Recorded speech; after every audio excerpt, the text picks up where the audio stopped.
They had a very makeshift crown and anchor wheel set up. I was confused what happened, like everyone else was. I think it fell over before they got started. It was not well done at all.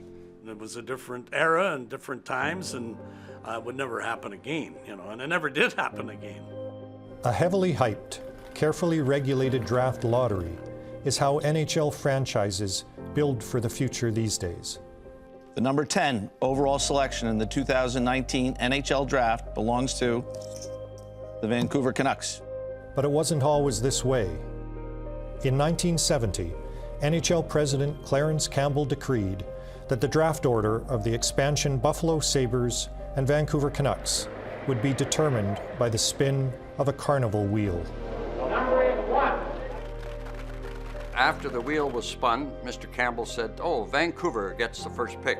The wheel landed on 11, and Mr. Campbell misread it. Punch Imlock at their table said, "Mr. Campbell, just check that wheel. I think it's on number 11. And the talk of hockey was Gilbert Perreault, the star out of the Quebec League, and everybody wanted him. I knew that obviously there was some disappointment they didn't get Gilbert, and I would have been too, because he was the best player in that draft by a mile. To Tallon, the shot, he scores! Dale Tallon, the high-priced rookie of the Vancouver Canucks, evens it up. Dale Tallon had an excellent first season with the Vancouver Canucks. He had 56 points as a rookie. Dale was one of the guys that was very prolific in terms of being able to pass the puck. He was a young kid. He wasn't full of himself. Dale Tallon rushing at center, trying to go over that line, slowed by McKinney, still has the puck, he shoots, he scores! I had a really good rookie year. I really enjoyed it and had a lot of fun and learned a lot.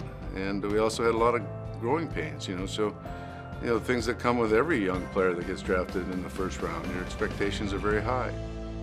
The weight of the wheel of misfortune hung over Tallon during his 3 seasons in Vancouver. After a couple of years, Dale was in the doghouse with the coach. He wasn't happy. The team wasn't playing nearly as well as they did in their first season. The crowd started to get on Tallon somewhat.